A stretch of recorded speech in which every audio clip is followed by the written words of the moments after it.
이제 오늘 이제 8시 30분 지나서 당 지도부에게 제안을 하셨고 10시부터 저희 관훈 토론 진행 참여 중이신데 그 사이에 나온 기사가 권영세 비대위원장이 오늘 내일 이틀 동안 예정대로 여론조사를 진행하겠다고 얘기합니다. 비대위가 당문 우선권 발동했음에도 불구하고 이 일을 강행하고 있는데 이 충돌과 관련해서 어떻게 좀 푸실 생각이신지 설명해 주시죠. 저는 매우 안타깝게 생각하는데요. 저는 감옥에 가더라도 어떤 고문을 당하더라도 옳지 않은 것하고는 타협해 오지 않았습니다.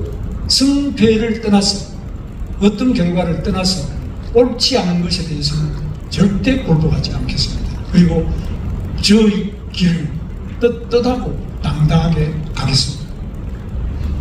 그러면 이제 지금 유권자 전체가 보시기에 국민의힘에 지난 며칠 동안의 상황이 대단히 미래지향적이지 않고 뭔가 음습한 음모가 있는 것 같고 게다가 두 후보들 사이 특히 이제 김 후보님도 해당될 텐데 당 지도부와 정면 충돌을 피하지 않으시고 이런 국면에서 과연 당 전체를 위해서 선거 승리를 위해서 내가 조금 자세를 낮춰야 된다, 소리를 줄여야 된다, 그런 소리 없는 해결을 지향하는 것을 좀 생각해 보신 적은 없으십니까? 그것도 생각을 많이 하고 권하는 것도 많고 제 자신이 많은 역경을 거쳐봤지 않겠습니까? 그러면 이렇게 가면은 그 결과가 무엇이라는 것을 다른 사람보다는 조금 더 멀리 더 깊이 내다볼 수 있다고 저는 생각합니다. 저는 제가 살아왔던 그 삶 속에서 생각하지도 못한 것이 승리하는 경우가 있는데 그것은 올바른 경우, 정의는 반드시 살아있다. 지금 죽어도 영원히 사는 길이 있고 지금 살더라도 영원히 죽는 길도 있습니다. 이런 부분에 대해서 우리 국민보다 더 많은 것을 깨닫고 있는 국민이 있겠습니다. 우리 국민이 어마어마한 속도로 이런 것을 보고 있고 제가 무엇이 잘못된지를 직책하는 댓글부터 시작해서 온갖 반응이 나오지 않습니까? 지금 여기 카메라가 몇 대입니까? 제가 어떻게 거짓말을 시키고 제가 어떻게 구석에 숨을 수 있겠습니까? 저는 정말 당당하게 국민 앞에, 역사 앞에, 그리고 저 양심 앞에 올바른 길을 위해서라면 어떤 희생도 감수하겠습니다.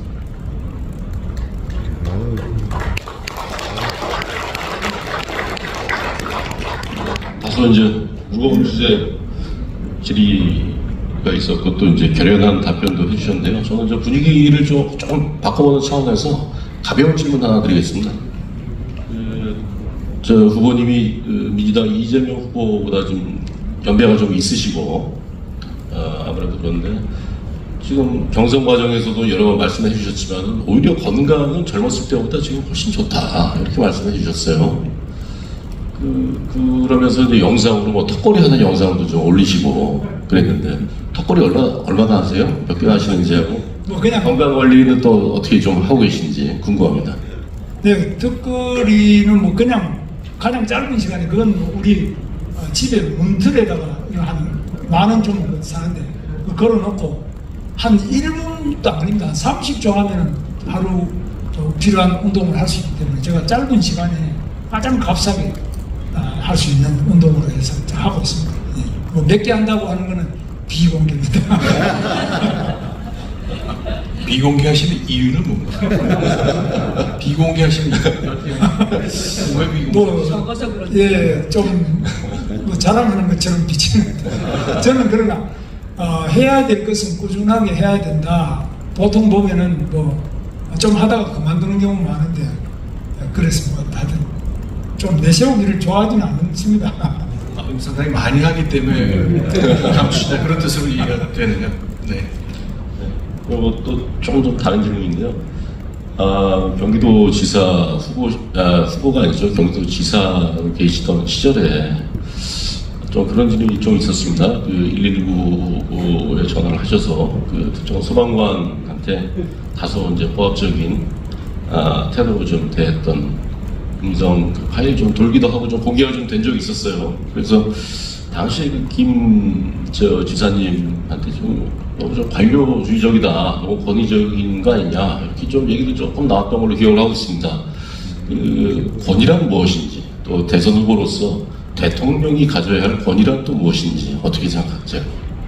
뭐 119 사건은 제가 경기도지사로서 경기도 6천여 명의 소방관을 총지휘하는 위치에 있을 때 긴급 응급 자동차의 소재를 묻고 제가 그 환자에게 도움을 주기 위해서 전화를 했는데, 이 제복 공무원들이 지켜야 될 기본적인 것이 전화로서는 자기 계급장과 이름이 보이지 않기 때문에 그걸 먼저 이야기하고 하는데, 그거 뭐 기본인데 말이죠. 모든 제복 공무원이 기본인데 그게 안 돼서 제가 상당히 고지식한 사람입니다. 그래서 자꾸 이상하다 이랬는데, 그 소방관은 이 도지사가 전화한 적이 없으니까 분명히 이 사람은 장난 전화다 이렇게 생각하고, 여기서부터 이게 오해가 있어서 제가 소방관들한테 상당히 심려를 끼치고, 국민들 볼 때는 저게 완전히 갑질하는 거 아니냐 이렇게 되는데, 제가 부족해서 그런데 제가 이제 좀 더 그걸 미리 알았더라면 그런 일이 없었을 것이고, 그러나 제 자신이 이런 세상에 딱 그 원칙대로 안 되는 것이 많다는 걸 미리 알고 있으니 제가 융통성이 좀 부족합니다. 죄송합니다. 네. 경기도 지사 시절 얘기 잠깐 드려보고 싶은데요. 재선하셨었죠. 맞나요? 예. 근데 마침 지금 민주당 이재명 후보도 경기도 지사 경력이지 않습니까? 경기도 지사 시절만 비교해보면 두 분 중에 어느 후보가 더 나았었나? 뭐 그거는 도민들한테 물어보면 금방 답이 나올 겁니다. 저는 사실 광교 수원의 광교 테크노밸리와 신도시, 그것도 뭐 대장동의 10배가 넘습니다. 그리고 판교 테크노밸리, 그리고 평택의 삼성 반도체단지, 이것도 대장동보다는 한 4배 이상 됩니다. 그리고 뭐 LG라든지 또 저 북쪽의 파주의 LG LCD 뭐 여러 개를 개발을 많이 했습니다. 그런데 그 과정 중에 저를 비롯해서 제 측근이 한 사람도 구속된 사람이 없고요. 저 측근이 한 사람도 의문사한 사람도 없고 감옥간 사람도 없습니다. 한 번도 추문에 시달린 적이 없습니다.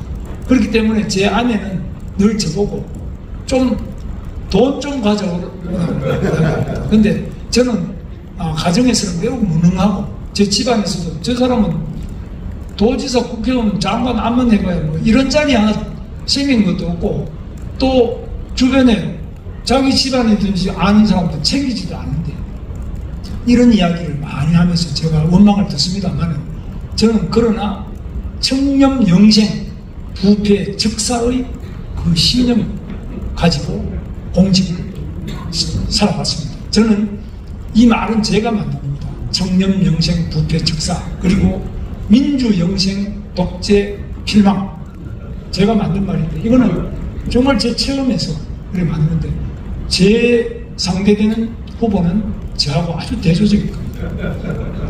혹시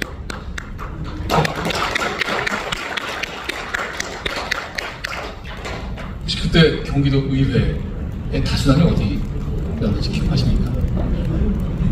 제가 이 질문을 드리는 이유는, 만약에 후보님께서 대통령이 되신다면 지금처럼 의회는 지금 민주당 야당이 장악하고 있는 그런 상태에서 일을 하셔야 될 거 아닙니까?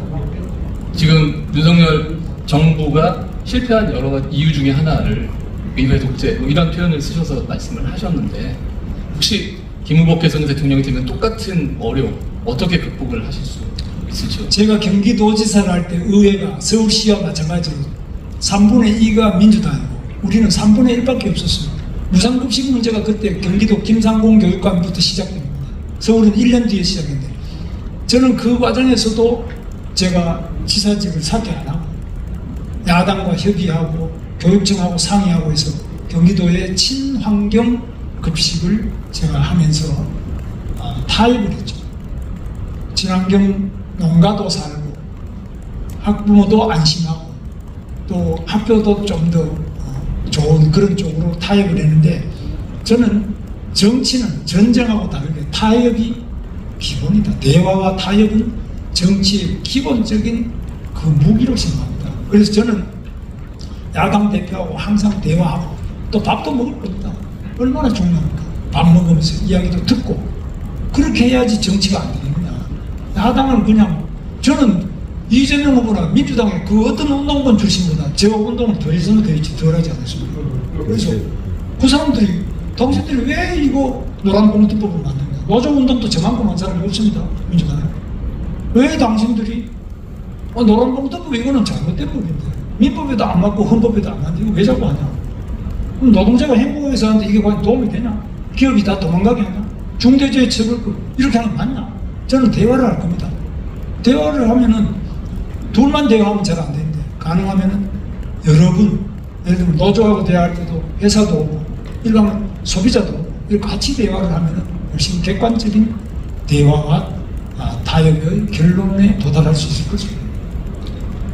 기업과 노조의 문제에 대해서는 자신감이 많으신 것 같은데 지금 당장 대통령이 아니 이미도 사실 우리가 지금 맡고 있는 가장 큰 경제 현안 중에 하나는 미국과의 통상 협상 아니겠습니까? 혹시 여기에 대해서는 어떤 보관을 갖고 계신지? 통상협상은 기본이 지금 미국 아니겠습니까?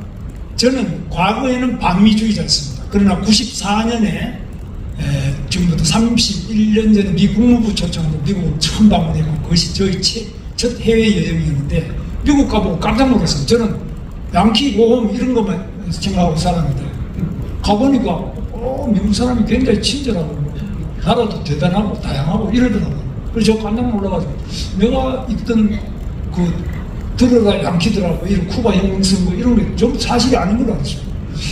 그래서 그 뒤로 공부를 하면서 제가 미국이라는 나라가 우리 매우 대한민국의 건국과 또 발전이 또 앞으로 평화를 위해서 얼마나 중요한지를 정말 깨닫고 제가 미국에 제가 경기도지사 할 때는 주한 미군 사령관 모셔다가 우리 공무원들한테 특강도 좀 초청하고 또 미군 부대 우리가 가서 미문 공연도 하고 미국하고 관계 또 미국 기업이나 해외 외국 기업 암샤을 비롯해서 해외 기업인들하고 제가 같이 이야기도 하고 미국의 투자 유치도 자주 하고 미국과 캘리포니아 주 슈아즈네하고 초청도 하고 저 방문해서 교류도 하고 뭐 이런 여러 가지 과정을 거치면서 지금 있는 이하원 의원, 영킴부터 시작해서 앤디 김이든지 여러분들 제가 미국 특히 공화당 쪽에 여러 주요 인사들하고도 관계를 가지고 알고 있습니다. 그런데 제가 이제 부족한 점은 외교 전문가 또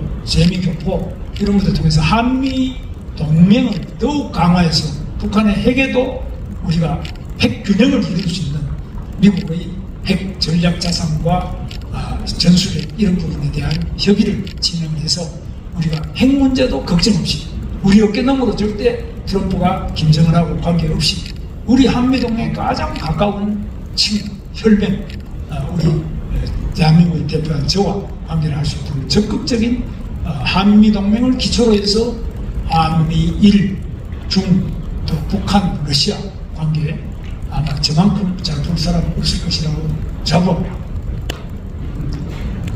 북핵 대응 위해서 전략자산 순환 배치 말씀하셨는데 또 이와 함께 그 핵 재처리 능력의 확보라던가 핵 추진 잠수함의 미국과의 공동 개발 등을 공언을 하셨습니다. 그런데 이렇게 하려면 한미 원자력 협정의 개정이 우선돼야 되고 1988년 일본은 뭐 해낸 일입니다만 트럼프 대통령 스타일상 매우 큰 반대 극부를 요구할 가능성이 큽니다. 그렇다면 우리 국익의 관점에서 어떻게 대응하실지 궁금합니다. 그 제일 중요한 게 미국과는 신뢰관계인데요. 미국이 지금 일본에 비해서 우리를 좀 못 믿는 것은 일본은 그래도 꾸준하게 미국하고 우호 관계와 그런 유지가 되고 있고 우리는 어떤 때는 또 반미적인 성향의 정부도 들어왔다가 어떤 때는 또 상당히 미국하고 가까운 이런 정권도 들어오고 이 정권이 널뛰기를 하고 있고 그렇기 때문에 우리 정부에 대한 지속적 신뢰성에 의문이 가는 그런 부분이 있다고 합니다. 그래서 이런 부분은 이 김문수가 되면은 걱정하실 필요도 없고요. 그 다음에 이제 핵 문제에 대해서도 우리 미국을 중심으로 해서 미국과의 관계를 거슬르면서 그걸 거슬르고 핵을 개발할 수도 있다. 거짓말. 안 됩니다. 그리고 우리 경제도 이 핵 문제하고 굉장히 깊이 관계되어 있기 때문에 미국과의 긴밀한 신뢰와 동맹을 발전시키면서 거기서 우리의 입지를 강화해 나가야 된다고 그렇게 생각하고 있습니다. 네, 알겠습니다. 여러분 어떻습니까? 저희가 현안 때문에 그 단일화 관련된 이슈를 초반에 많이 질문을 드렸고 이후에 여러 가지 좀 말씀을 드렸습니다만 100분이 벌써 후딱 지나갔습니다. 저희가 이제 마무리할 시간이 됐는데요. 이제 마쳐야 되겠습니다. 끝까지 경청해 주신 우리 프로에 계신 관우클럽 회원님들 그리고 많은 언론인분께 감사의 말씀드리겠습니다. 그리고 쉽지 않은 질문들이 꽤 많이 있었는데 편안하게 또 성실하게 답해 주신 김국회에 다시 한번 감사의 말씀드립니다.